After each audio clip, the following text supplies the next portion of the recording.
तर यंदा मान्सूनवर अल निनोचं सुद्धा सावट आहे आणि याच पार्श्वभूमीवर कमी पावसाचा अंदाज वर्तवला जातोय। या अल निनोचा प्रभाव हा खरीप हंगामावर होण्याची शक्यता आहे, त्यामुळे शेतकऱ्यांच्या अडचणींमध्ये अधिकच वाढ होऊ शकते। पाऊस कमी झाल्यास शेती उत्पादनावर मोठाच परिणाम होईल। याच पार्श्वभूमीवर शेतकऱ्यांनी काळजी घेण्याची गरज आहे।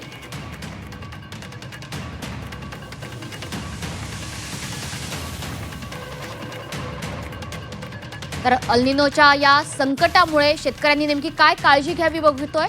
75 ते 100 मिलीमीटर पाऊस झाल्याशिवाय पेरणी करू नका असं आवाहन केलं जात आहे।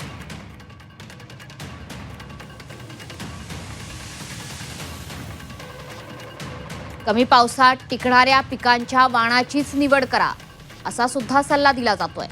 आंतरपीक पद्धतीचा वापर करा, कृषी तज्ञांच्या सल्ल्यानुसार पिकांचं नियोजन करा। बीबीएफ तंत्रज्ञानाचा वापर करा, पाणी व्यवस्थापनावर विशेष भर द्या। ठिबक आणि तुषार सिंचनाचा वापर वाढवा। शेततळ्यात पाणी साठवा, मल्चिंग तंत्राचा वापर करा। उतारास आडवी पेरणी करा, पिकांचा फेरपालट करा। तर प्रशासन सुद्धा काय खबरदारी घेऊ शकतंय बघूया। दुष्काळ निवारणासाठी पूर्वतयारी करावी।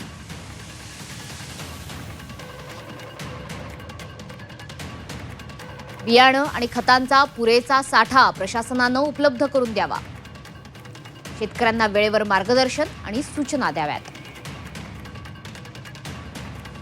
जलसंधारण आणि पाणी साठवण प्रकल्पांना गती द्यावी।